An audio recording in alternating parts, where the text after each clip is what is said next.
हिंदुस्तान और पाकिस्तान के बीच में एक प्रॉब्लम है, that is the problem of Kashmir. जब तक आप वो हल नहीं करेंगे ये मामला चलते रहेंगे, ये कभी थमेंगे नहीं। अब यहाँ पे G20 क्या G120 कीजिए, you will not get the vote from the people of Jammu. 370 को तोड़ना मुनासिब समझा, वो 23 के 23 आपने सफेद झूठ हिंदुस्तान के अवाम को, पूरी वर्ल्ड को और जम्मू कश्मीर के लोगों को। पार्लियामेंट जैसी मुकद्दस जगह पर उन्होंने प्रॉमिस किया कि जो ही यहाँ के हालात सही हो जाएंगे हम इलेक्शन करवाएंगे। उन्होंने ABCD जो टीम्स खड़ी की हुई हैं वो बहुत कोशिश करेंगे कि वो कुछ सीटें लें। भाजपा पूरे हिंदुस्तान में कम्युनल कार्ड खेलती है, इलेक्शंस में कम्युनल कार्ड खेलती है। जम्मू कश्मीर में 5 अगस्त 2019 के बाद सबसे अगर ज्यादा कुछ लोग मांगते हैं वो है जम्मू कश्मीर में इलेक्शन होने चाहिए और चुने हुए नुमाइंदे होने चाहिए, क्योंकि LG की सरकार है और एडवाइजर या LG सब जगह नहीं पहुंच सकते जहां पे नुमाइंदे पहुंच सकते हैं। मेरे साथ इस सब पे बातचीत करने के लिए ANC के मुजफ्फर शाह साहब, आपका बहुत बहुत स्वागत है। जिस तरह मैंने कहा कि लेफ्टिनेंट गवर्नर जो है या उसके एडवाइजर हर जगह नहीं पहुंच सकते, 5 अगस्त के बाद जम्मू कश्मीर के लोगों की मांग है कि इलेक्शन होने चाहिए और वो इलेक्शन नहीं हो रहे हैं। भाजपा ने 9 साल में 9 काम गिनवाए, उसमें हमने ये गिनवाया कि सबसे बड़ा जो काम हमने किया वो आर्टिकल 370 को तोड़ा, जिससे जम्मू कश्मीर में इकोनॉमी में बेहतरी आई और जम्मू कश्मीर के युवाओं को रोजगार लगा। किस तरह देखते हैं इनको? आप 9 साल में 9 काम गिनवाना और आर्टिकल 370 पे उन्हें गिनवाया और इलेक्शन नहीं हुए। मगर भाजपा जो दावे कर रही है वो सदाकत से बहुत दूर है। रोजगार किसको मिला है वो नंबर बता दें कितनों को दिया है। माननीय प्राइम मिनिस्टर ने 2 करोड़ नौकरियां देने का फैसला किया था, वादा किया था हिंदुस्तान के पूरे अवाम के साथ। उसमें कश्मीर का कितना हिस्सा था वो ये बता दें कि उस हिस्से में से हमको क्या मिला है। नौकरियां तो दूर की बात है, यहां पर आप रोज देखिए जो ये प्रदर्शन हो रहे हैं हर दिन अनएम्प्लॉयड यूथ के, जिस डिपार्टमेंट का भी आप नाम लें, फायर सर्विस को लेकर PDD, PWD, रहबर तलीम, रहबर खास, जितने भी हैं। लेकिन मैंने जो बात की कि 9 साल में 9 काम गिनवाए, उसमें से सबसे बड़ा काम आर्टिकल 370 था, लेकिन उसके बाद इलेक्शन नहीं हुए। जब भी हम भाजपा से पूछते हैं कि इलेक्शन क्यों नहीं हो रहे हैं, वो कहते हैं कि इलेक्शन करवाना हमारा काम नहीं, इलेक्शन करवाना इलेक्शन कमीशन पे इंडिया ने कॉल देनी और फिर इलेक्शन होंगे। लेकिन क्या आप मानते हैं कि मोदी गवर्नमेंट सेंटर में है? जो सबसे बड़ा काम इनने किया है, जो वो कह रहे हैं कि आर्टिकल 370 को तोड़ा है, वो नरेंद्र मोदी जी और उनकी सरकार की सबसे बड़ी सियासी ब्लंडर थी। वो इनको आस्ते आस्ते पता लग जाएगा कि वो ब्लंडर क्या है। और जो 370 तोड़ने की वो बात कर रहे हैं, उन्होंने तो अपने हिसाब से तोड़ा है। 370 आज भी वैसा ही है जैसा था, आज भी कॉन्स्टिट्यूशन की किताबों में है जैसा पहले था। और इस चूंकि वो ऑनरेबल सुप्रीम कोर्ट के सामने में है, चीफ जस्टिस के सामने में वो अर्जी है, अभी तक नहीं लगी है। अगर वो इतनी शेखी जता रहे हैं तब वो कोर्ट में हमारे सामने खड़े क्यों नहीं होते हैं? अब मुझे बताइए, वो क्यों नहीं प्रेस करते हैं कि चलिए लाइए इसको डेट दिला दीजिए? Why doesn't the advocate general come या the solicitor general come before the honourable supreme court of India and seek a date, जिस तरह हम लोग उसको बार बार कह रहे हैं। अभी तक तीनों चीफ जस्टिस जितने भी आज तक आए हैं 2019 के बाद, उन्होंने सिर्फ कहा है कि हम कर रहे हैं, मगर डेट अभी तक नहीं पड़ी है।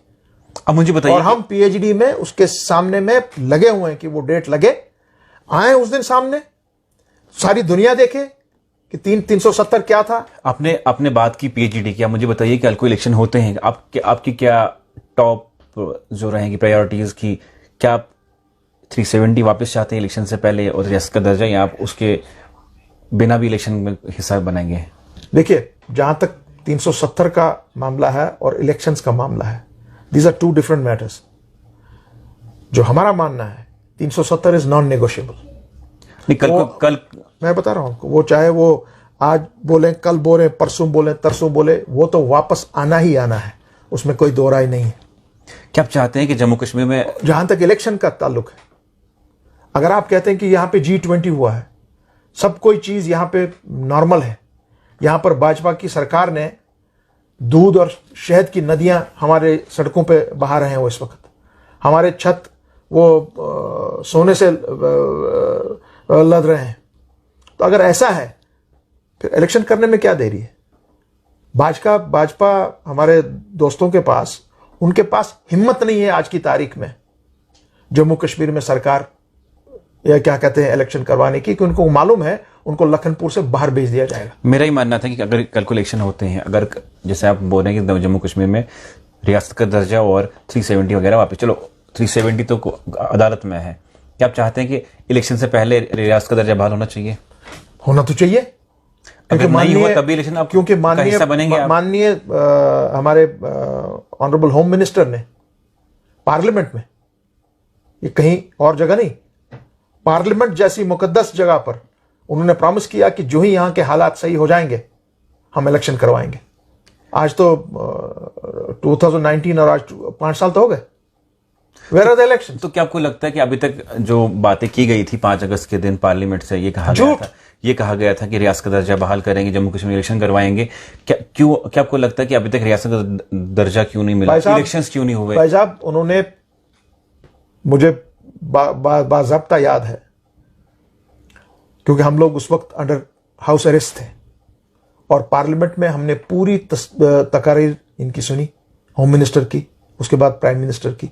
23 नकात पे उन्होंने तकरीर की और 23 के 23 नकात जो उनने पूरे मुल्क के सामने पार्लियामेंट के जरिए रखी, वो 23 के 23 झूठ पे मबनी थे और उसका जवाब हमने उनको लिखित में, ऑनरेबल प्राइम मिनिस्टर को, उनको लिखित में उसका जवाब वापस भेजा कि उन 23 नकात का जिनके माध्यम से आपने 370 को तोड़ना मुनासिब समझा, वो 23 के 23 आपने सफेद झूठ हिंदुस्तान के अवाम को, पूरी वर्ल्ड को और जम्मू कश्मीर के लोगों को कही। आपने कहा कि भाजपा डरती है इलेक्शन करवाने से। अब मुझे बताइए, भाजपा पूरे साउथ कश्मीर घूम रही है, जैसे रविंदर रैना पिछले दिनों साउथ कश्मीर गए, कुलगाम गए और काफी हुजूम उनके साथ था। घूमने से क्या होता सुनो, कोई ऐसा वक्त था जब साउथ कश्मीर में घूमना या पॉलिटिकल पार्टीज ऐसे चले पॉसिबल नहीं था। आज वो चीजें हो रही हैं और वो घूम रहे हैं। उन्होंने ये भी कहा कि आप आगे वाले टाइम में देखना कि कश्मीर से हम बहुमत से जीतेंगे।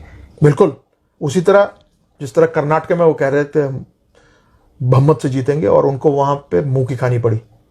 और जम्मू कश्मीर में वो जहां जहां घूम रहे हैं और जेर साया पुलिस और पैरामिलिट्री के, और वहां के लोग उनके पीछे पीछे किस चीज के लिए जा रहे हैं कि कहीं उनको नौकरी न मिले, सड़क का मामला है, कोई भी मामला है, उस चीज के लिए जा रहे हैं।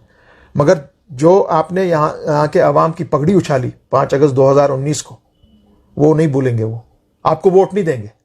आप यहाँ पे G20 क्या G120 कीजिए, you will not get the vote from the people of Jammu and Kashmir. क्या आप इस चीज से सेटिस्फाइड नहीं? आर्टिकल 370 के बाद कुछ चीजें जो है वो सही हुई, पत्थरबाजी बंद हो गई, बंद कॉल्स थी वो बंद हो गई।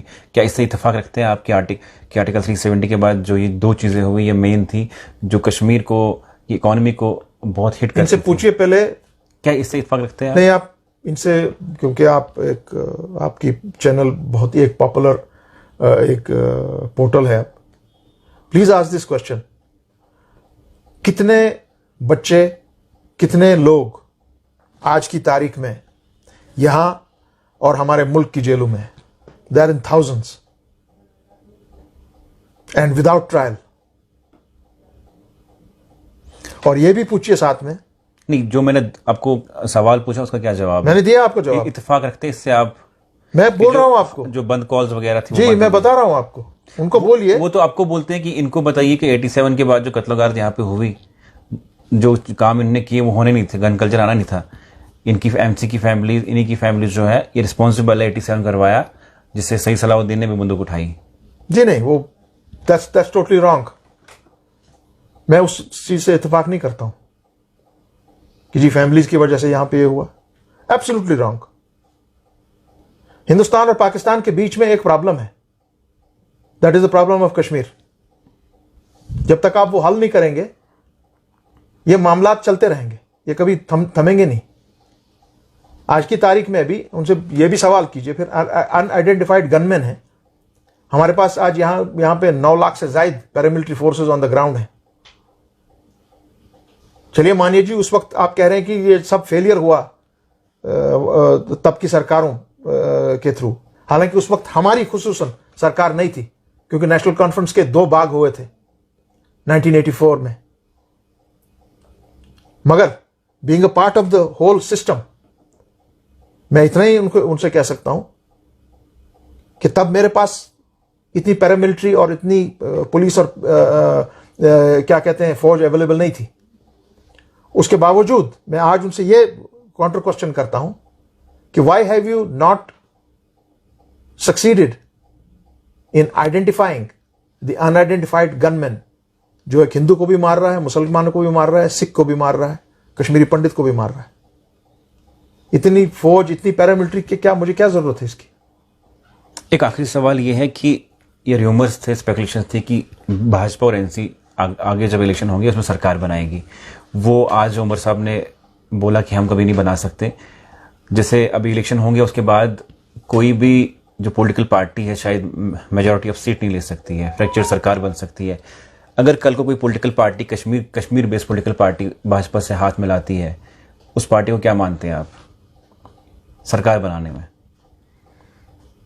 देखिए, भाजपा से हाथ मिलाना, जैसे एक बार ऑलरेडी आपकी जो यहाँ की पीडीपी है जो आपके हिस्से बने हैं, उनने हाथ मिलाया और आज लोग कहते हैं कि 370 टोटा उन्हीं की देन है। तो क्या आपको लगता है कि कल को अगर कोई party Kashmir based political party उनसे हाथ मिलाती है सरकार बनाने के लिए, वो किस हद तक रिस्पॉन्सिबल, वो क्या कहलाएंगे? ये एक व्यू है, इट्स अ फैक्ट, मगर मुझे नहीं लगता कि हाँ, जो यहां पे भाजपा ने जो दिख रहा है, जो उनने ABCD जो टीम्स खड़ी की हुई हैं, वो बहुत कोशिश करेंगे कि वो कुछ सीटें लें।